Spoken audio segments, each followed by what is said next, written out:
Hey, everybody. Welcome to Co-Creation Station, the podcast where we talk about spiritual magic, the law of attraction, and how to best enjoy the journey of life, which Stephanie are definitely doing this morning.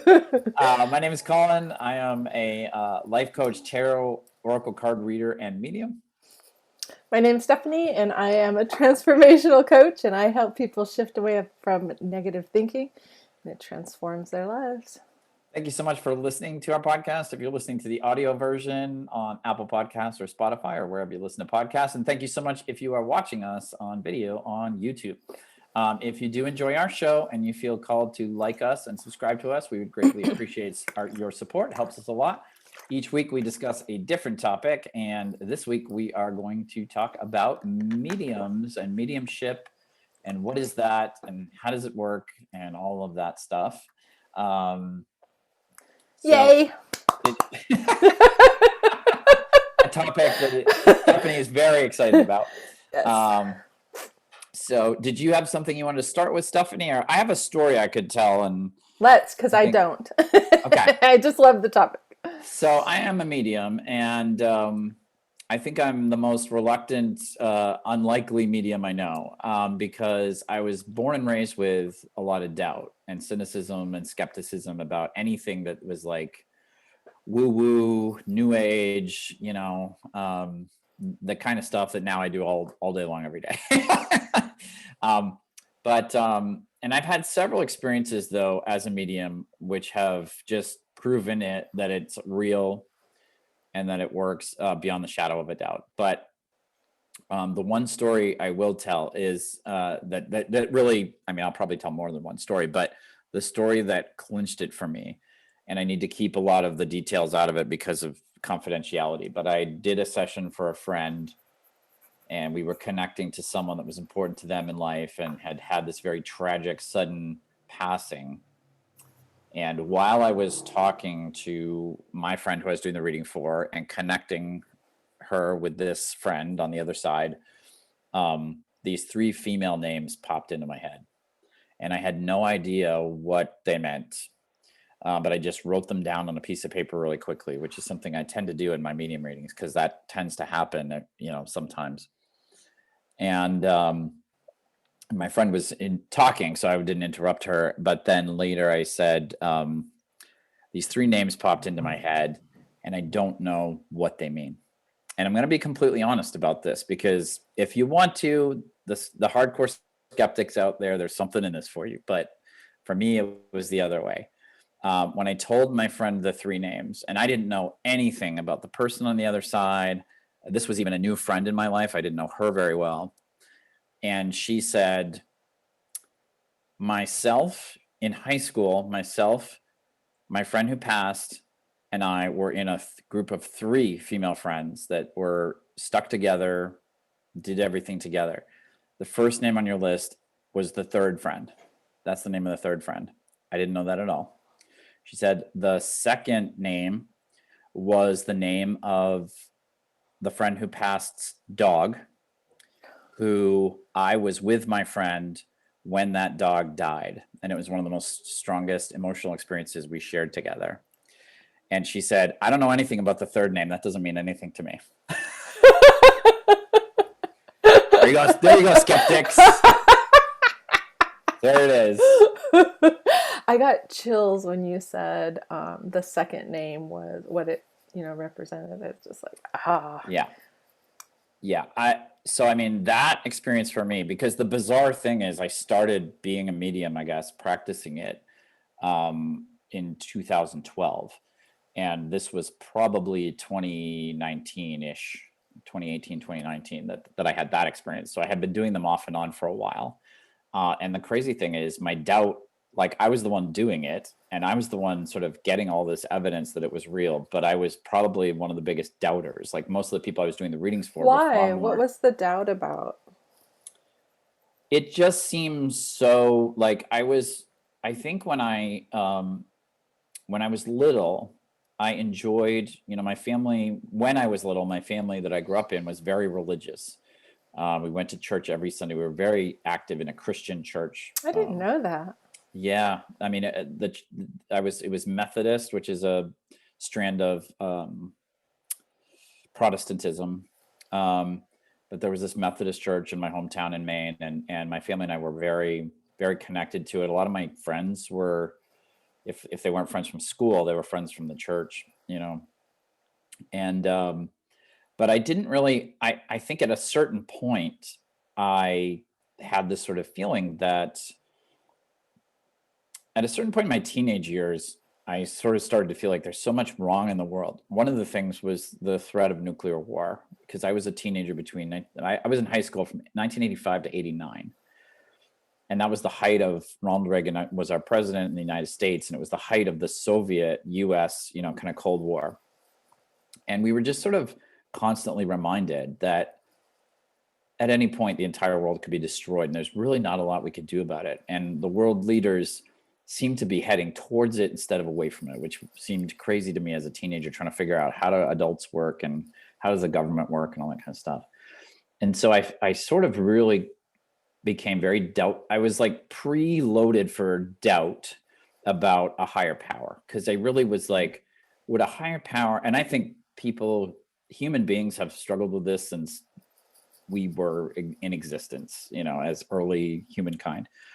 But there's this thing of, if there's really a benevolent, especially if it's a benevolent force that loves us, and whatever you want to call it, God, higher power, spirit, whatever your interpretation of it is, how could this force allow bad things to happen? And what happened was I think there was a law of attraction aspect to this, in the sense that I didn't start to doubt God on my own, but I was like looking for evidence to doubt God, I think, and to doubt the universe and everything. And I remember I had a history teacher in high school who was a great guy and near and dear to my heart, but he wanted to teach history without religious context. Like, he wanted to present religions as sort of, he wanted to be objective and just say, here are these religions that say this, but here's what we have historical hard evidence for. Mm-hmm. And as we went through that process, I was like, oh, there really isn't a lot of hard physical evidence for a lot of like Christianity. A lot of it is people wrote down that things happen, but we don't have archaeological digs that prove things, et cetera, et cetera. Anyway, and then my best friend in college, when I went to college in undergrad, he was a hardcore atheist, and not just an atheist, but just like a virulent someone who attacked people of religion and people who said they were spiritual and things like that, because he really didn't believe it. And his view was that religion and spirituality and belief in a higher power was one of the things damaging our world, because people weren't taking responsibility. They were shuffling it off onto this higher power, which he felt was fictional. Self-will, which is why there's all of that other stuff. And then that's a whole nother thing. But so, okay. So when was your first experience with mediumship? Yeah, so it was very late in life. It wasn't as a child? I thought you had said something that you had something. I mean, I had some experiences as a child that were strange. I didn't feel like, oh, well, there's the dream. Yes. Sorry. Because that's your first experience with it. True. Wasn't, and I don't mean mediumship in the sense of someone's coming through from the other side and you're, like you said, with your friend, but I mean like your first interaction with the spirit world. Yeah, was early. Yeah. So tell me about that. Like, I want us to hear about that. Yeah, that was a cool story. And this really happened too. I mean, to me. Because it wasn't as an adult. It came along as a child, right? I mean, I guess what I realized is that I kind of, when I hit my teenage years, I'm not sure to say I forgot about that, but I definitely like deprioritized it in my mind. And I was on this sort of like almost campaigning to convince myself that there was no higher power. So I sort of, part of me doesn't always look at the journey that way. Like, I had this very major experience as a child, and then I took this long vacation, and then as an adult, much later in life, in my 40s, came back to it. But you're right. I grew up in a small town in Maine. It was a small town, but it was very old. I now live in California, where people brag about businesses being open since 1985. And I'm like, really? That's impressive. Or even early 1900s, you know? Yeah. But yeah, so sorry, there's somebody banging at my door. Yeah, so my house was the house that we grew up in, we moved into when I was 2 years old, and I lived there until I was 13. Was very old. I forget when it was built, but I feel like it was like 1796 or something like that. Oh, it was wow. like, yeah.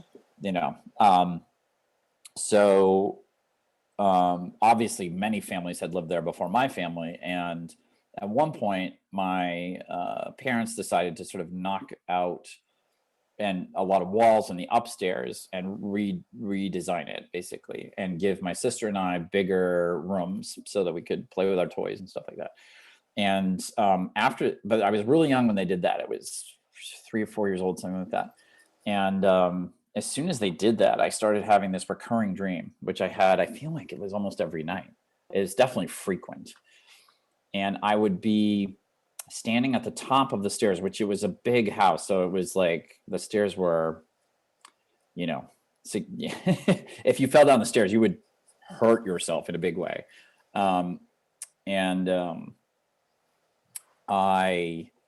In the dream, I was standing at the top of the stairs in my dad had these weird cowboy boots. I have no idea why, but I was standing in them and my feet were too small for them. So they were like coming up to my, like almost my waist. And I just, as sometimes happens in dreams, I uncontrollably fall forward. Like there's nothing, I keep having the dream, but I have to keep, like I lose my balance and I fall forward. And I start falling all the way down the stairs, but it's as if I'm falling above them. Like my head or body never hits, but I'm going to hit the bottom with my head. Like it's like I'm looking and then at the very end, as my head and eyes are about to like make contact with the floor and bad things are going to happen, I get lifted up by some force I can't identify, and I'm taken to safety. And it's almost like I'm flying to safety. Mm-hmm. And I always woke up with this because it was always a very scary dream until the end. And then I would wake up feeling great because I was like, I got saved again. Wow. And you were how old when that started happening? I mean, it probably started, as soon as I could remember. So as soon as your brain is like old enough to store memories. So I think somewhere around 4 years old. Okay. Yeah. And so one day, several years later, I don't know how old I was, probably, I'm gonna say 8, 9, 10, somewhere in there. This older lady came by the house one day when my mom and my sister and I were home. My dad was at work.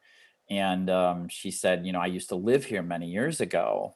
I was just wondering if I could take a look around and just, whatever. And these were, this is pre 9/11, pre everything, so, whatever, 1978, So my mom's like, oh, total stranger. Yes, please come into our home and look all around. Oh, people do back in the day. Yeah. They still do that. I had that happen a few years ago at really? my grandmother's house. Cool. I went and saw my grandmother's house. It was at night, and this woman invited me in, and it was amazing. Yeah. Yeah. So we took this woman in, and we showed her how the upstairs had been redone, but the downstairs was all the same. And she took a look at the stairs and went up to the second floor, and she said, oh, it's really sad that before we had been told that one of the prior families had a tragic accident here. And my mom was like, what do you mean? And she said there was a little boy who was part of the family, and he was at the top of the stairs, and he fell down the stairs and fell on his head and died instantly. Ooh. And the family moved out right after that because they didn't want to be reminded of the tragedy and the trauma, which makes sense.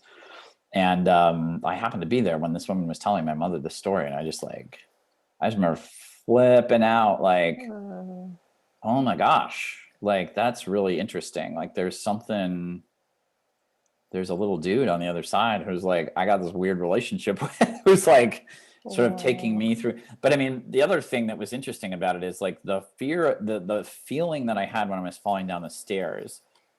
It was not exactly, I think it would be inaccurate to say that it was just something that had nothing to do with me. I mean, there was a lot of, I won't go into detail, but there's a lot of turmoil in my household when I was little.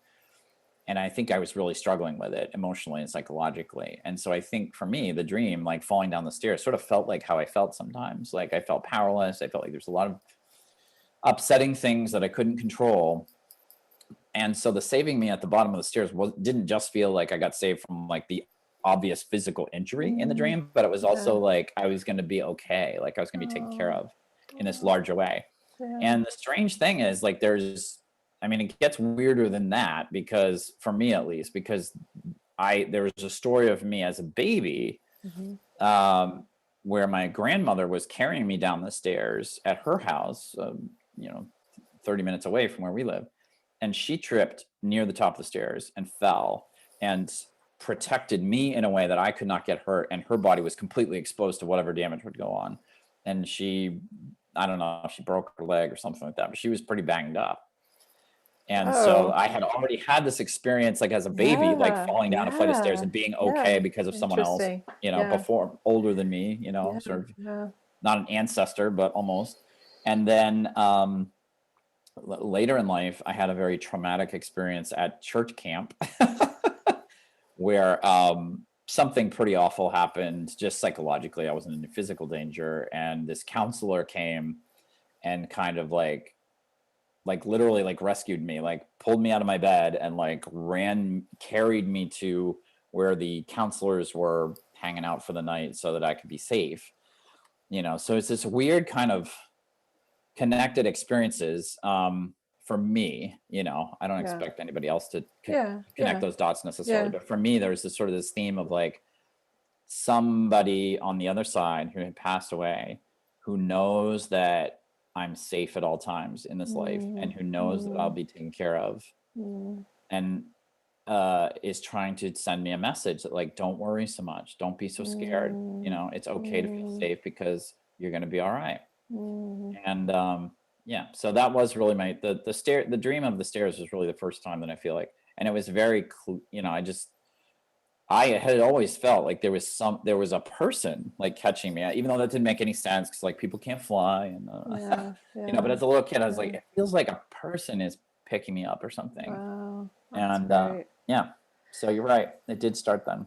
Well, and you had told me that story recently, and then it reminds me there's someone very close to me in my life, a relative, and he had a similar experience in the sense of he has this mediumship ability as well, and it started when he was young, very young, and then he had a friend on the other side, and so he tells the story of he would be at school and he'd kind of be looking, and his physical friend would be like, "What are you looking at?" And he's like, "Oh, nothing," or all these different experiences. And then when his grandfather passed away, who was someone I know very closely, he'd say, "Yeah, like Papa came and saw me and da da da da," and it's just like, "Oh my God." And then as he got a little older, I don't know what happened, he just kind of shut it out. And I talked to him now about it, and he's just like, "Yeah, I don't know if I made that up," or he's kind of doubting it. And my hope is that at some point in his life he will allow it to come in again. Kind of, it sounds like what you've done yourself. As you got older, you're just like, okay, because I think it's pretty awesome. And I think that for those of us who are still here and we have had loved ones who have transitioned, we need to know that they're still with us and that they haven't gone anywhere. They're physically not here, but energetically, spiritually, they are with us always. And that it just brings so much healing. And, when my ex passed away, and I told her, I said, "Honey, you're going to be able to have the relationship with him now that you weren't able to before because of him being human and all of his issues and you with yours." And she couldn't hear that at the time, but here it is 6 years later, and probably like 2 years ago, she started really like having a relationship with him. And she's like, "Mom, you're right." She goes, "I couldn't hear it back then." She goes, "But you're absolutely right." And he and I actually connect as well in various ways, and it's pretty wonderful. Billy Idol music, because he liked it. is something I always know when that comes on. And it recently happened, and I just was like, I was in our old neighborhood, and a song came on the radio, and it was Billy Idol, and it was Eyes Without a Face. Nice. I know, and I'm like, dude, I'm going to get my hair done. I'm like, I can't do this right now, and I just sit in my car and start crying, and it was really healing because I was some of the things that I was going through. So, yeah, I mean, I think one thing I've learned being a medium, and I haven't, it's not like I've been doing readings every day for years since 2012. I mean, I sort of do it when a friend or someone I know really needs it or mentions it or something. Like right now, I'm just like, people are referring people to me, and I just do them when I feel called to. But one thing that I definitely learned, and this got accelerated for real when I accidentally took an advanced medium course from Colby Rebel, who's a pretty well-known medium here in Los Angeles. I went to one of her day-long like sort of courses that she teaches, but I registered for advanced instead of beginner, which was pretty funny. But that really helped me understand that. But I keep experiencing this, is almost everyone on the planet seems to be walking around with some sort of relationship with someone who's passed, where there was something left unresolved before they passed away. And in my experience, it doesn't bother the people on the other side much, because as near as I can tell, they're just they're having a eternal party over there, just having a really good time, most of them. But for us here, it's one of those things that like, there's not a lot of, it's almost like there's this idea of like, well, you can't have a problem with somebody who's not here. So if you're going to take an inventory of your problems or things that are bothering you in your life, you can only look at what's actually going on. You can't look at something that happened 10 years ago with somebody who's passed, because what are you going to do about that? Yeah. And what I've realized is like, there is this way. I think that's one of the major gifts of mediumship. I think there are others, but I think the major gift is that for those of us that do this work, we can give other people who are still living, the opportunity to resolve whatever those issues are and heal, and just sort of like have that burden of like, I always meant to say this, or I never knew what this person wanted when they said this, or whatever. Have that burden lifted so that they can just be free to experience their life. I could talk about this forever, like everything, but well, we will talk about it again, because I have my own stories, and I think I don't think it's something that we can just talk about in one podcast, because it's so vast, and there's so many aspects of it that. Yeah, but one thing, for sure, that's fine. But one thing is that the biggest challenge I have, I still consider myself new, and learning, because again, I haven't been doing it, 5 days a week for years. I've done it, I don't know, maybe I've done 20 or 30 by this point. But that's spread over, 9 years, whatever. But one of the challenges I have in doing the work effectively is that what I have found is I really need to let go of all the sorts of things that my conscious, logical mind does in the course of a day to analyze, figure things out. That kind of part of my brain is it has value in other parts of my life, but it's a real disservice when I'm doing a mediumship reading, because what I have found is like, the more like blank minded I can be, like just open. Like if I can just have a blank piece of paper and that's all I have in my brain, that allows the person on the other side to communicate with me the most effectively and clearly. The challenge for me is that I am a human being. I'm not a spirit on the other side. So I have an inevitable amount of that activity going on. And I do need to translate what I'm hearing into whatever it makes sense for the person, I'm doing the reading for. So it was interesting. So a great example of that was I was doing a reading for a friend, the mother of a friend of mine. And I knew my friend pretty well, but I never met her mother. And so this was not only the first medium reading, but it was the first time we'd ever met. And we were talking to her mother, so my friend's grandmother.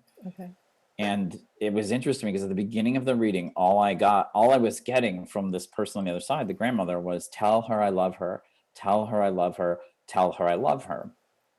And what happened for me in the beginning of the reading was my logical mind got engaged, and the sort of fear of being a fraud crept in, which is completely my ego. It's got nothing to do with what's going on. Yeah. But that voice was saying, well, don't just tell her over and over again that her mother loves her, because if there's skepticism, of course, you know, a fraudster is going to say, well, your mother wants you to know that she loves you. Yeah. And but I was getting it so strongly, and I was just like, it's almost like I was talking to the grandmother, like, could you come up with something else? Like, that is not going to prove it.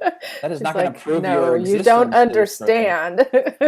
And so we sort of move on and we go to other things, and I feel like I'm getting a little bit of a more clear channel. And then again, like 20 minutes in, this grandmother's like, you're not telling her I love you enough. And I'm like, oh my Lord. And so I felt silly, but I said something like, I know I communicated this to you before, but what I'm hearing from your mother is that she really, really wants you to know that she loves you. She's really adamant that I communicate that to you. And the person I was doing the reading for just casually said, well, that makes sense, because while she was alive, my mother never told me that. And I was like, oh my God, like, I was just like, so of course, you know, and I just didn't understand why the grandmother was saying, like, this is the and most here I'm thinking thing. too, like, she knows that. Was it like say it multiple times? Is that why? Wow. Oh, and this woman has lots of brothers and sisters, and she actually didn't say it exactly how I just said it. She said, oh, well, that makes sense, because as long as she was alive, my mother never said I love you to anyone that I knew in my presence, including my brothers and sisters. And I was like, oh my gosh. And she said, I understand, because we were poor when I was young, and she had to work really hard for us, and she didn't have a lot of energy, and she just wanted to keep focused, but it was really hard on the children. My brothers and sisters and I really had a hard time, because she would never say I love you.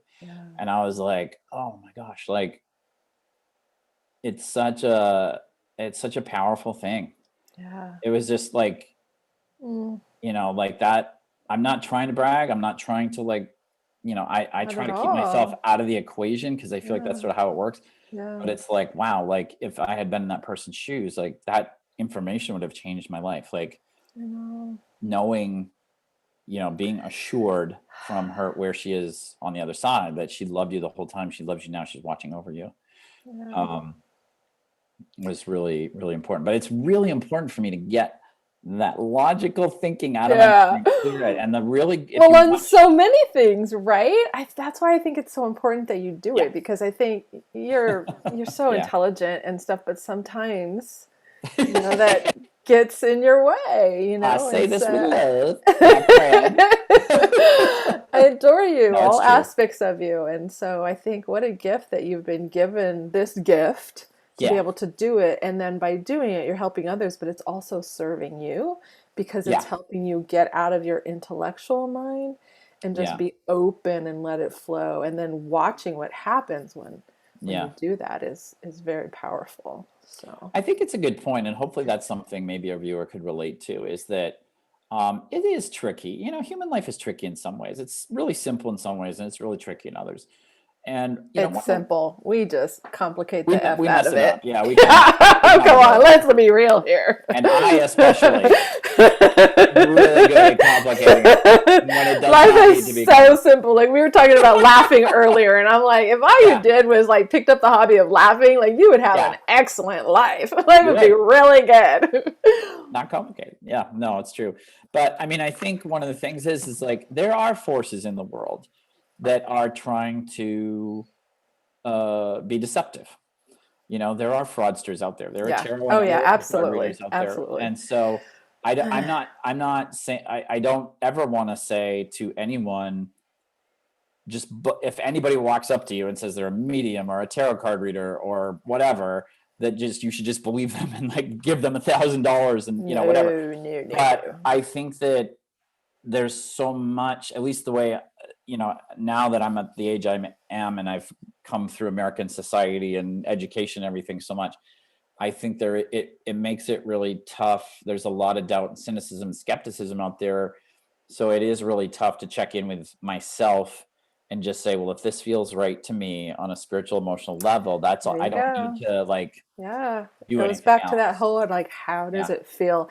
And I remember going to see two people. One's a woman, and she is like, I will say she's not a medium. she promotes herself as one. She is an excellent businesswoman. Like homegirl has made hundreds of thousands, if not millions of dollars on selling her wares. But on the, as far as mediumship, that's not her deal. But people follow her, they love her. And then she was she was doing a promotional thing with someone else who is the real deal. Love him. Kind of a similar thing, I think, with you. Kind of a thing as far as who he is and how he shows up, and he's just like, okay, I'm supposed to do this. I doubted it too, but and and he is real, because what I, and if want to share some with someone, I love going to someone and then just letting them say everything to me, not giving them any information, but just if you're the real deal, I don't need to say anything really. Yeah. Maybe a little later on, but at the beginning, because if you're the real deal, you're going to have this information, you're going to be able to share it with. If you ask me a ton of questions, which is what this woman did, she would ask a ton of questions and people would give her information and she'd feel, I was like, that's not it. Or this other gentleman, he'd get up on stage and he'd, I'm getting this information, and then like, who is this? And so, and he even came on, when he had one of his representatives come on stage and say, and so just wants you to know that he really endorsed such and such and so, and it was not this person. It was who was coming on after him. And I was like, oh, that was huge.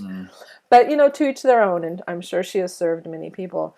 But honestly, when I go to see someone, and I just had an energy healing session this past week because I needed some support with something, and I just did not give any information and just let her do her thing. And then towards the end, she's like, well, what are you really here for? And I gave her, and then she was able to support me in a way that I really needed, which was so wonderful. So yes, so be wary, be careful, not wary. Be careful and listen to your intuition. How does it feel? If you get a gut like, ooh, then turn and go in the opposite direction. Yeah. But if it feels so right for you, move forward, you know. Yeah. Yeah. Yeah, I mean, and that's the thing. That's what I was going to mention, is that the funny part is that nobody who comes to me has any doubt. Like most people have either been someone I know directly in my life or someone referred by someone, and they have not questioned me at all.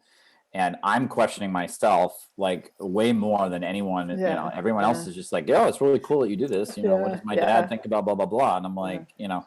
So I think that's an important point for people with this sort of spiritual stuff, is you're in, you know, in the, especially in the, I don't know, I would say 70s, 80s, and 90s, when I was going from childhood to adulthood, going through college and those sorts of things. There was this incredible emphasis, especially in my education classes I took, on making sure you have hard evidence and physical proof of everything. And if you don't, you shouldn't believe in that. And what I've come to understand is, like, you know, there's this other realm, which is really what's working everything. And the physical evidence is, I feel like there is some, but it's not the way like a traditional 1970s, you know, when I was taking chemistry my junior year of high school, and we would take a fluid and put it on the Bunsen burner and mix it with this other thing, and it would turn a certain color. Like, that is not, you're not going to have a lot of those type of experiences over your lifetime with the spiritual realm, because it's just not like that. I don't know how else to say it. There's not that kind of proof readily available. So it does take this leap of faith, this leap of trust, and this listening to your gut, your intuition, as your guide to, is this person, you know, and doing something good or not, you know?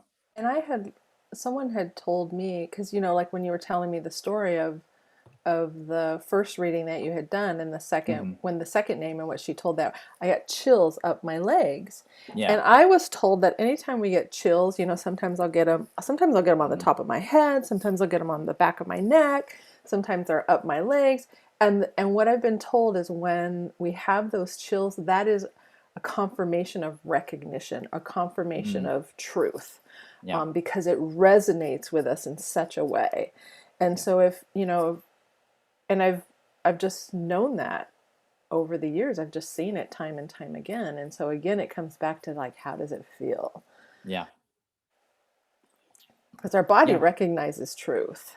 Yeah.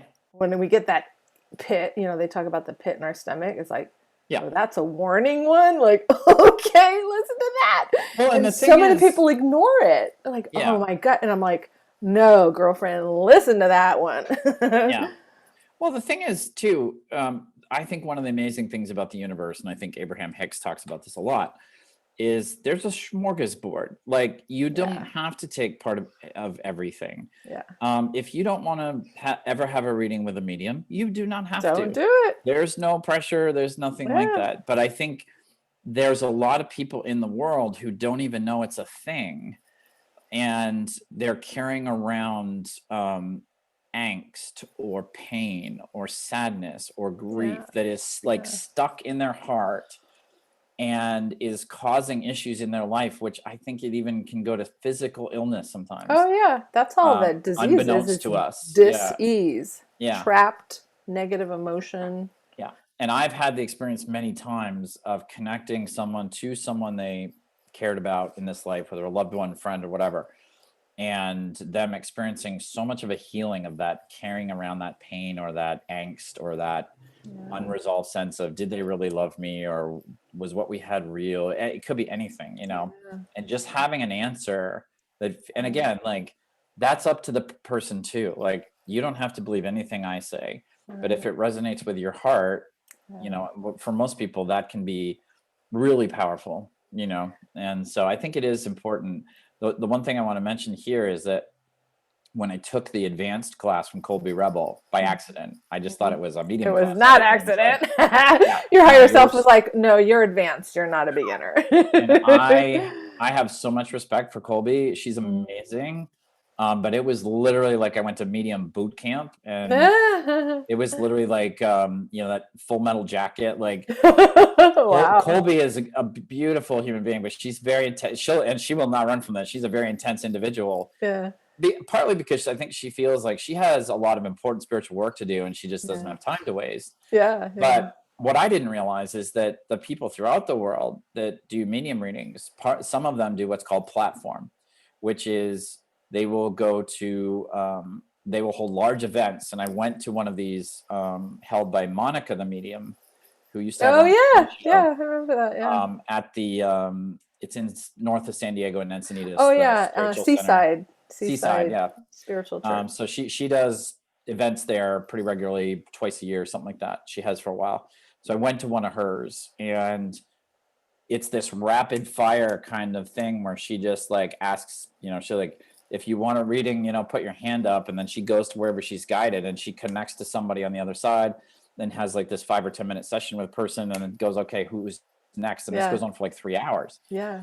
And at first I was like, wait, that's just not how I prefer to do it. But what I learned from Colby is there is so much pain out in the world of people with unresolved stuff with their loved ones who have passed, that it's almost like we need an army of mediums in the world doing events like that so that people can get this stuff healed and move on with their life. Right. And it's like really important. And for me, I found that at least where I'm at today, that sort of large group thing, because I've been to other ones too, have been very, very cool and very powerful. Yeah. But for me, I just work better in a one-on-one scenario, and maybe as I get more experience, that'll shift. But we'll see. Yeah, that's great. The final thing I wanted to mention, unless you had another question. I did, and I left my brain. So let's see if it comes back. That's okay. Go for it. Well, I just wanted to say that I think one of the key parts of mediumship, which I had known about it before because I had watched the Long Island medium. She has a show on cable television in the United States, and she was very popular for a long time. I don't even know if she's still on the air, but I learned a lot from her after I started sort of doing it again in 2012. And one of the things that, in my experience, the professional mediums do really well is this thing called evidence, which I do, but it's one of the things I struggle with, because in order to do evidence well, I think you really have to have that like just free-flowing conduit where you're not trying to figure anything out in your mind. You're just like hearing an open channel. However it happens for you. If the person on the other side gives you a picture, or they give you a word, or they give you an image of how they were dressed, whatever, like you just let it come through. you know, from the other realm into your mind, and then just speak it, you know, without judging it, without saying it. And to your point, I always have an easier time with people I've never met, even though I've done much fewer for those people, like friends or relatives of my friends, because I don't have any preconceived ideas or notions about them up here. So the information flows easier. But the thing about what evidence is it's usually done at the beginning of a reading. And it's done to, the medium will ask the spirit on the other side, just give me some piece of information. It can be a visual, it can be a word, whatever, that only you and the person having this, that I'm doing the reading for, would understand what that meant. And in that way, we can sort of set everybody's mind at ease that we're definitely talking to that person. They're definitely here communicating, and we don't have to spend the rest of the session like, is this really accurate? Is this really the person? And the professional mediums are really good at that, you know, and I think it's important because it's not just to fend off skepticism. It's just sort of like, typically the reading is so powerful for the person that it's like, we need to get past this question of like, is the medium legit? Like, not that anyone would be skeptical, but we don't want people thinking, well, that doesn't sound right. Is this really, you know? So it's this way of that the spirits have of like, kind of just like letting the loved one or friend or whatever know that like, I'm really talking to you. And when I've had medium readings with people that are very experienced, like they do the evidence at the beginning, they do it really quick, and it's like, it just like lets everything flow better. And that's one part that I've done it many times. And the example I talked about at the very beginning of this episode with the names, you know, the name of the third friend and the name of the friend's dog, that's evidence. I didn't know that's what it was at the moment, but that's evidence. And, but it's interesting. Like, I think that is one of the pieces of mediumship that I still am challenged by. I don't always get a piece of evidence at the beginning that I feel like really settles the question. I assume as I do it more, it'll get easier. But. Well, that's what I was just going to say. I think, you know, you're speaking of these other people, and it's like, you know, you say you've done it 20 or 30 times, which I think is a lot, but they've probably done it maybe 100 or 500, you know, and so that's that, like anything we do, the more we do it, the better we get at it. And it's, you know, it's a muscle that we strengthen. Something else I wanted to talk about too is because I'm not a medium. However, I am very sensitive to energy. And I think one of the things that has helped me cultivate that without my knowingness is meditation. You know, quieting my mind, just kind of breathing, closing my eyes. And I actually do it in the morning when I'm still in bed, lying down. Some people are like, and I'm like, no, you just need to like be still. And so I had a really cool experience with my grandmother, you know, I'm, you know, come from Mexican heritage, and it was very common when my grandmother was alive that she made tamales around Christmas. And I always, you know, as I got older, worked for the Postal Service. And so on Saturdays when they made them, I was always working. And so I didn't get to do that. And then, I don't know, maybe 15 years ago, I had a girlfriend who was like, I want to make tamales. I'm like, okay. And so I asked my mom, and she said, sure. So I remember we were here at my home, and that was still when we had a landline. And I was super excited. We were going to make tamales, and it's a lot of work, but we were doing it. And that Saturday, the phone kept ringing. And I'd go to pick it up, and there was nobody on the other end. And after about the third time, I was like, wait a minute, like there's something going on here. And I was like, oh, I think Nana's here. She's just super happy. I'm going to make tamales and stuff. And so it happened like a few more times after that. And then we were all three of us, my mom and my friend Jill and I, were sitting at the dining table. My nephew was in the office on his computer. And we're making tamales and having a good time. And all of a sudden, I feel someone tap me on the back. And I go to look, and I thought it was my nephew. And I look around, he's in the office. And I was like, you guys, someone just tapped me on the back. And I'm like, and Jake's in the office. And I could feel my Nana's energy. She's just like, hey, I'm here. So that was really cool. I also want to talk about this too, because I believe that we all can, like, our friends and family members may not be here are not here physically anymore, but energetically they're still here with us. Yeah. And that I always tell people, anytime we think of them, they're like right here in the moment. And they talk to us through music. they talk to us through like the energy, like being able to manipulate, energy, like through the phone call and just various things. And, me being able to feel my Nana just saying like, hey, I'm here. And to be open. And that if you're having experiences like that, it's okay to doubt them. But like, if it feels like that's who it is, accept that that's what it is. And that we can continue to have conversations with them long after they're physically not here. They haven't gone anywhere. I remember when my biological father passed away, and I was kind of shocked. And then the next day I just wept all day long. And then the next day I was happy. And I remember brushing my teeth. And while I was weeping the day before, I'm like, he's not coming to me. I can't feel him. I can't see him. And then the next day I, was kind of over my grief and was brushing my teeth because we weren't that close. I was brushing my teeth, and all of a sudden I saw him here in my third eye. It was I could see his face, and I was like, "Oh, hi, there you are." And he just kind of smiled at me, and we just had a moment, and then it was gone. And I started getting chills up my legs too, and so it was really cool. And a lot of times, what I know is their energy is so high that they're just pure love and joy now.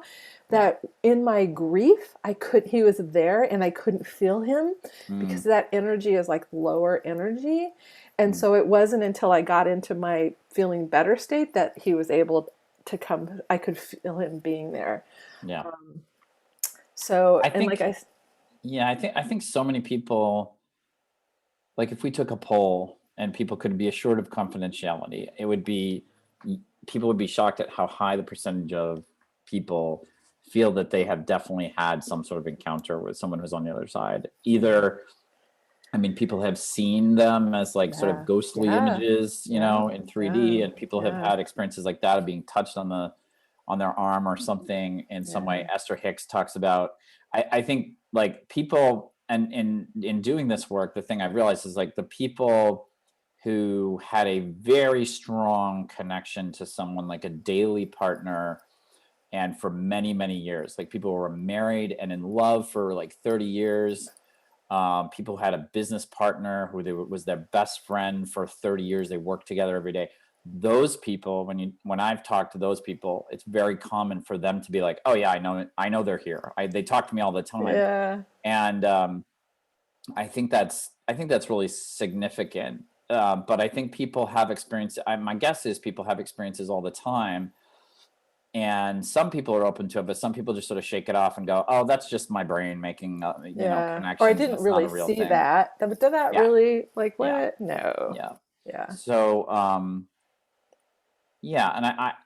I think it's an important topic, and I feel that, I hope I think my wish would just be that, we need both. Like we need people who are mediums to embrace that people feel like they have that gift legitimately, like they should get into it and practice it if they enjoy it and they feel called to do it. And also people who don't know about it or have heard about it but just assume it's all fraudsters, like there aren't any genuine medium. Really, it would be good for them to know that they can go to a medium and and get some resolution. I think absolutely. I think I'm going to make a bold statement here, which I sort of think about a lot and I don't really say it, is that with the caveat that I believe that everything like that we talk about here is in some ways a mystery. I don't feel like I or you or anyone else could write the book that explains all like sort of whatever phenomenon aren't the real touchy-feely things here in the real world. I highly suspect, and I think maybe 2,000 years from now this will be proven, but I highly suspect that every human being has some abilities in these other realms. I think everyone probably somewhere in their DNA is able to communicate with people on the other side. Absolutely. Could be an amazing oracle and tarot card reader if they wanted to. Whatever it is. Could have psychic information delivered to them. And it's really just like a matter of people don't know about it, or people are skeptical, and people just think it's not real. Or no interest. So, or it's just not their path and they're not interested. Yeah, exactly. Yeah. But I think that but I think, because I understand that in the world of mediumship that I'm now a part of, it's important for people to own that. It's important for me to own that I am a medium. Yes. It's important for me to. That's why we're talking about this today. I know. One of the reasons. One of the reasons we're doing One of the many reasons. Collin continuing to own his medium. But it's important for us. But part of me also, every time we talk about the label, I get a little edgy about it, because I'm like, I don't want the idea out there that there's like these select people. Like when somebody says, oh, you have a gift, you have to use it. I believe that's true. That's an accurate statement. Yes. But I think all it is that for some weird reason that's laid in the code of my life journey, that I assume will be explained to me when I get to the other side myself, and possibly that I chose before I came into this world. But I do think that I don't want people to get the idea that, because there's like these specific people and they're like the chosen ones and they have the gift and you don't have the gift. No. I hesitate to kind of support that idea, because I do feel like if you have never understood mediumship or this whole thing, going to a medium, I would highly recommend if you have some unresolved stuff with people on the other side, or if you just want to say hi. They like to say hi too. But I also feel like we're going to move to a world where people understand that these sort of like external, whatever you want to call them, like extra normal talents and abilities are in a lot more people than just like these chosen few that we say have the gift today. Like I think we all have the ability to connect with. Absolutely. I always tell people that I think if you have a strong relationship with somebody in this world and then they pass and you're still here and I do a reading for you, and I connect you to that person, I think that expands that person's ability to continue to talk to that person with or without me. Maybe I could get opening it the door for them. That's opening the door. Maybe I could get some more clarity for them, but I honestly feel like, and again, the people that are longtime married and were in love the whole time, are longtime business partners and we're friends, it's like they don't even need mediums to tell them that. They kind of intuitively know, so anyway. Yeah, and I've had a similar situation where, with like my dad, we had that moment, my biological father, because he's not my dad. And we had that moment, and then we have not really since, because we just didn't have a close relationship. And, however, I had a really good friend from when I was at the Postal Service, and he passed suddenly. And he has come to me several times.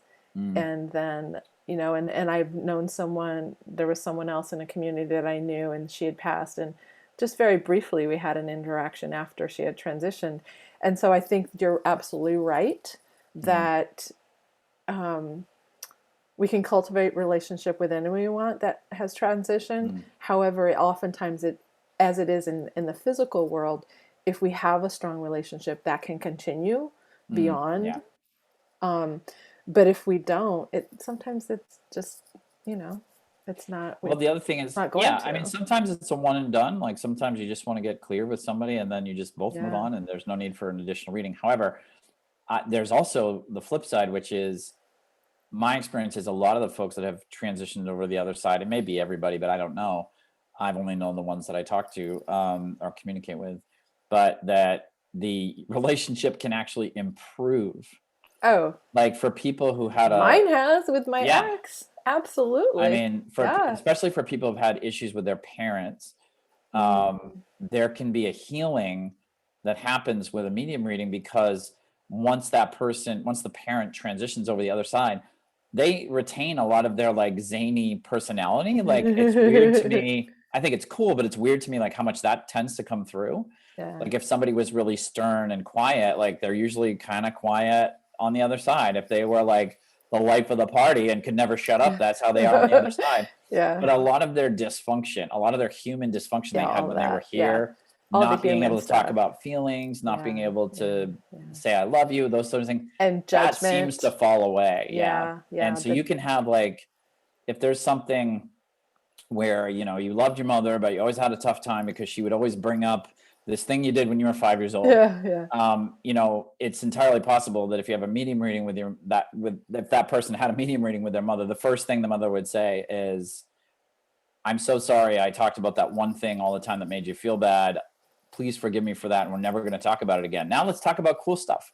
Yeah. And it's like, that can be incredibly healing too. Like not really. Absolutely. There's an aspect of healing the past in that, but there's an aspect of, I always loved you, Mom. Let's have a relationship now that you are not, dominated by your own mental baloney that you had when you were here. So that can happen too.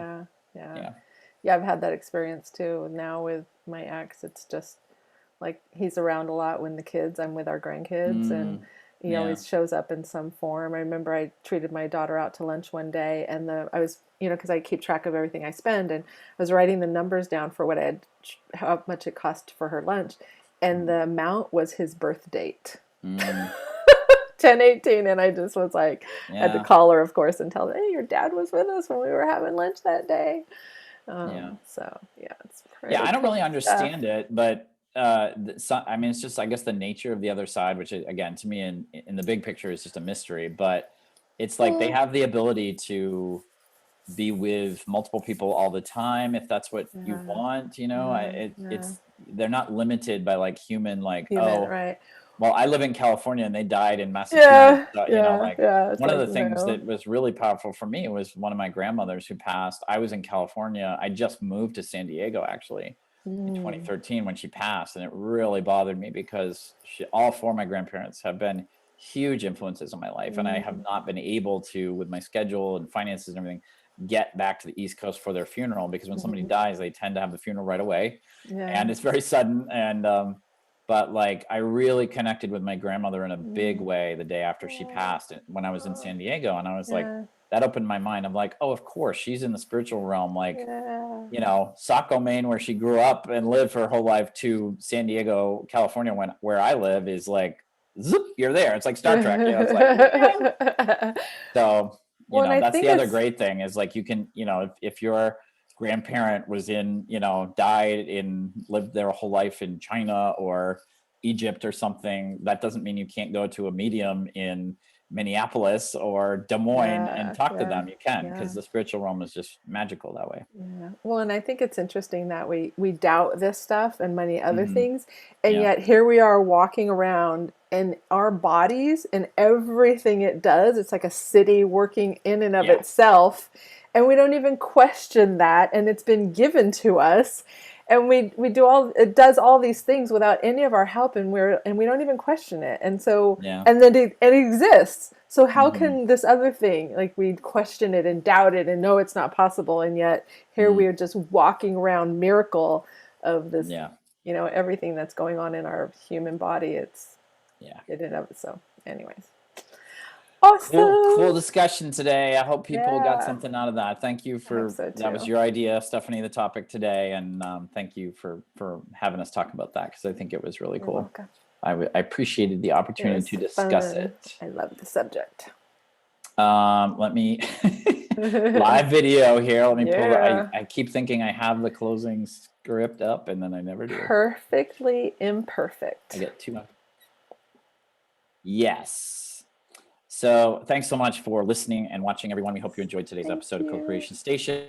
If you feel called to like or subscribe to us, it helps us a lot. We're very grateful to you if you do so.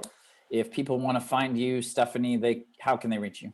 www.powerinjoy.com, POWERINJOY, and I have a free 30-minute discovery session for you if you'd like. And you can always reach me at my website, collinworster.com, which is COLLINWORSTER.com. Also, in most of the podcast platforms and on YouTube, we have links to our Facebook and Instagram, so you can like and follow us there as well. We have sort of interesting alternative content there, so if you want to follow us there, you can do that too. But again, if you're listening to the audio version, thank you so much for listening. If you're watching the video on YouTube, thank you so much for watching. And we hope to see you again on another episode of Co-Creation Station. Bye.